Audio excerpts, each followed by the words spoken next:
What a beautiful shirt, huh? Yes, viewers, you are the resistance. You've tuned in to The Real Story. Boy, what a good thing for you, huh? Instead of that manipulated media, the one that lies you into wars, tells you aggression against countries is, humanitarian. Sending cruise missiles in at 300 miles an hour plus, that's humanitarian. And $1 million a copy, think of it as an aid program, Also, I'm sure they're over there dropping depleted uranium, penetrators on people. Why? Because that's the best thing. And by the way, these rebels, who bought all their guns? You see the guys with their, special machine guns on tripods, and you say to yourself, gee, they're not free. Last time I checked, and the ammo costs money too. Lucky for us that the Saudis could move it through Egypt because they now have a military government over in Egypt, right? Like they didn't before. And isn't Egypt the place that the media chair-led, yay, yay, yay, democracy, only to find out later they banned protesting last week? You silly people. I'm here to try to give you the other media, the alternative media. See if it makes sense for you. So we got a couple things for you. I was thinking of giving this one I could call this one the Peace Prizer. Not. I could call it the Warmonger Peace Prizer. Sounds closer. But yeah, this week or whatever, we'll date the show, not only with the beard, but we're going to date the show and tell you, I will ask you, did we just send humanitarian aid in the form of, about $250 million in bombs and plane strikes and stuff? Yeah, and how is it that if the UN made the resolution 26 hours before, that we were able to get the ships over there in time? On station, they call it, so that they could be the platform. That's what you call where you launch your missiles from, a platform. So that platform could be there so they could be launching those cruise missiles, which Generous Dynamics, my former employer, would love to see used. Why? Because once you use it, you can't get another, you got to buy another one. And that is true humanitarianism at its best, isn't it? When you bomb someone, who else could get away with this? He's got such good left cover that most of your wibwos here, okay, and your conservatives, they like shock and awe, but your wibwos think that it's good, he's doing good. It's funny. I just have to ask the liberals, by the way, liberals, here's my question. Who's got the largest oil reserves in the continent of Africa? That's your liberal question of the night homework. So anyway, what do we have for you? We have some very interesting stuff. First off, I want you to listen to Joe, I'd give him some derogatory name, Biden. He's your VP now. What did he say back in the good old days of Bush? Because Bush was a warmonger, right? Here you go. But I want to ask you about something you've been involved with. You said that if the President of the United States had launched an attack on Iran without congressional approval, that would have been an impeachable offense. Do you want to review Absolutely. That comment you made? Well, how do you stand on that now? Yes, I do. I want to stand by that comment I made. The reason I made the comment was as a warning. The reason I don't say those things lightly, Chris. You've known me for a long time. I was chairman of the Judiciary Committee for 17 years, or its ranking member. I teach separation of powers and constitutional law. This is something I know. So I got together and brought a group of constitutional scholars together to write a piece that I'm going to deliver to the whole United States Senate, pointing out the president has no constitutional authority to take this nation to war against a country of 70 million people unless we're attacked or unless there is proof that we are about to be attacked. And if he does, I would move to impeach him. The House obviously has to do that, but I would lead an effort to impeach him. The reason for my doing that, I don't say it lightly. I don't say it lightly. Impeachment, huh? That's what Biden says. Didn't go see the Congress. Well, I've got to ask you. It was the UN who declared that they need to militarily bomb, Gaddafi or whatever, some loser dictator, but it was the UN. It wasn't the U.S. Congress, where the Constitution does say that the Congress is the only ones who can, quote, declare war. You know why they did that? Why would the founders bother to, do that? Could it be because that way people could have debate, lively debate, and maybe even decide whether it was worth doing? Now we have the imperial leader, fearless leader, because we got Department of Homeland Security. We got a fearless leader who says, I'm going to preemptively attack someone, because that's a humanitarian thing to do. Gosh, where are all these college-educated liberals to tell us that that was humanitarian, man? Man, gosh, I got some depleted uranium penetrators. I can't get more humanitarian than that. If you think it's humanitarian, more homework. Type in Fallujah and birth defects. Maybe we'll find out what depleted uranium does. I used to test it. I've got a good idea, but maybe you don't. Maybe you viewers, maybe you feel manly when you attack someone who doesn't attack you. Does that make you feel manly? Because I'm always asking for real men to contact me and maybe stand up, get some testosterone, and start fighting and defending freedom, but that's too much to ask of the Sharon male populace, evidently. So, what else do I have for you? Yeah, we've decided that Biden said it's unconstitutional and he was going to impeach Bush, but when his buddy does it, quiet as a mouse. Didn't hear Biden say peep. The only two congressmen you heard, and we got all these, quote, Tea Partiers, right? The only two congressmen I heard was Kucinich and Ron Paul.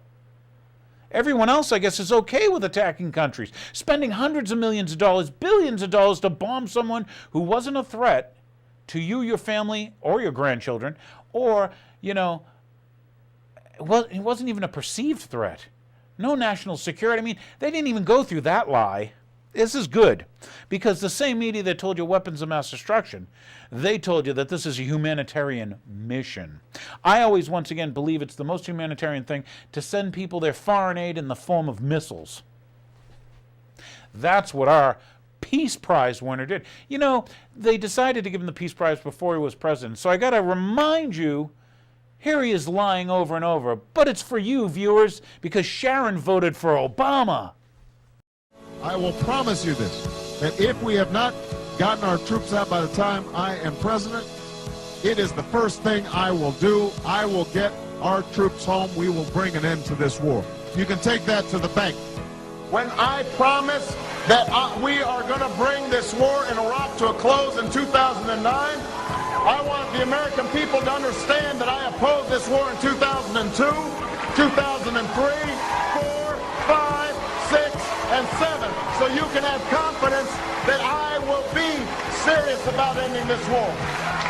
Iran, they spend 1/100th of what we spend on the military.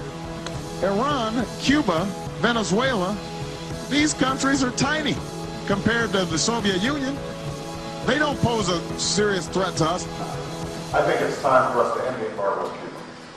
And I think that we have to end it because if you think about what's happening internationally, our planet is shrinking.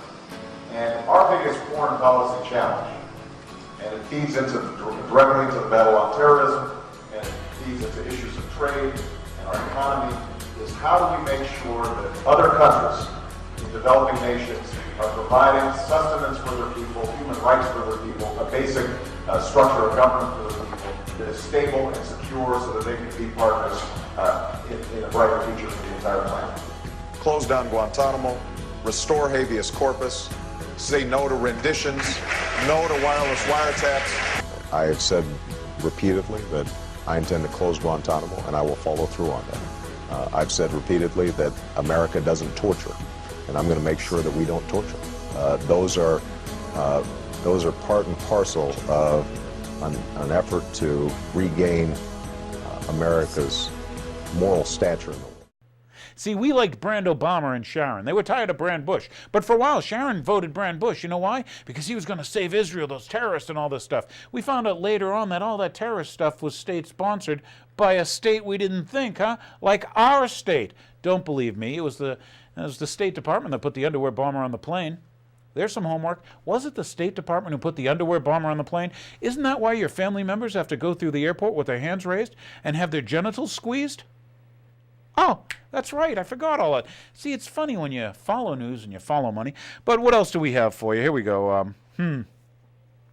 We found out that the guy lies. That's nothing new. Okay, I'm actually kind of used to it and stuff. Here's a little bit of Alex Jones so you can see that, you know, we've given up our sovereignty to the United Nations. What's important about this is let's remember, follow the money. Who gave the money to start the UN? Was it the Rockefellers? Who gave the land in New York City to the UN? Was it the Rockefellers? Who's been pushing for a one-world government? Could it be those same banker elitist Rockefellers? So here you go, a little bit of Alex Jones. Colonel Gaddafi and those who still stand by him continue to grossly and systematically abuse the most fundamental human rights of Libya's people. This resolution demands an immediate ceasefire and a complete end to violence and attacks against civilians. I'm no fan of Libyan dictator Muammar Gaddafi, but this is outrageous. The United Nations Security Council has voted not just for a no-fly zone. Now the British, the French, and the U.S. have announced that they may start as early as tomorrow, just a few hours in Libya, airstrikes on Muammar Gaddafi's military bases and, quote, emplacements. This is all-out war. Ron Paul, a few weeks ago, when there were calls for the no-fly zone, pointed out that that is a blockade of the air and is an act of war. This is the globalist empire who loves putting dictators in other nations and has a long history of it, simply going after one of their enemies. They've been behind the revolutions in Egypt. They've been behind other revolutions as part of a program of destabilization that Zbigniew Brzezinski has written about. And to watch the U.S. ambassador to the UN, Susan Rice, get up there and put on her Oscar-winning actress skills and say, it's terrible, he might be bombing civilians, we've got to do something. And the UN says, yes, we agree, have a no-fly zone. And then within minutes, it becomes an actual air war, bombing his ground emplacements. When the U.S. military and CIA has over 1,000 drones in Iraq, Afghanistan, and Pakistan, killing no-name terrorists, anyone on the ground with a gun, in a country that has more guns like Afghanistan than Texas. It's so incredibly hypocritical. Our country's bankrupt, our dollar's dying, and while the world is watching the Japanese Fukushima meltdown with radiation set to reach the West Coast tomorrow on Friday, the world isn't looking, and a new war against Libya under the guise of a no-fly zone is about to start bombing ground targets. This happened because the CIA and the globalists thought their hired proxies with British SAS commandos advising them could overthrow Gaddafi. But he's now retaking city after city, including the last major city held by Western-backed rebels, Benghazi. And so armaments are pouring in from globalist-controlled Egypt. The airstrikes are about to begin on the ground, another war run by this empire. And remember, America's not doing this. America's been financially captured by the very same globalist banking cartel that is now launching this new war. Everybody should call Congress, call the White House, and tell them, stop this new illegal war, at least have Congress declare war, something that hasn't happened since World War II. Basically, this is like the Bay of Pigs. But instead of some communist dictator, they're going after a North African dictator, and it's all about oil, and it's wrong. But again, Secretary of Defense Gates a few months ago said, I don't care if 70+% of Americans want us out of Afghanistan. They always push the date back 2 years. And they don't care what we want here or what's unconstitutional. This is about global domination using America's blood, sweat, and treasure, and it's destroying our name. Leave North Africa to the North Africans, like our first president, George Washington, said, no foreign entanglements. We know the man's a hypocrite as far as the new puppet, the new guy in front of the real controllers.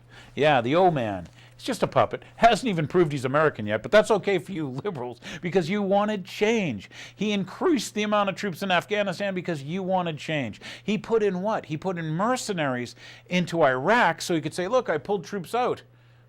Put in more mercenaries and then shifted the troops over to Afghanistan because you wanted change, because he's the Peace Prize winner. Tells you the value of a Nobel Peace Prize, doesn't it? Now you know the honest value of a Nobel Peace Prize because he preemptively, aggressively started a war. When you bomb a nation, that's abomination. There it is. It comes right out. It's an abomination. Hey, don't get him pissed off or the UN pissed off because you'll just be abominated. Yeah, baby. He's the Obama man. He's going to Obama your backside. And all you beer-drinking Americans will be, oh, shock and awe. And all you liberals will go, that's humanitarian. I'm sorry, but the average populace here has been drinking fluoride for so long and taking Prozac and Ritalin for so long and having that high-fructose corn syrup in their food for so long that they just don't consider the value of the Bill of Rights. They don't consider the value of the Constitution. It's a shame, especially for your children and your grandchildren.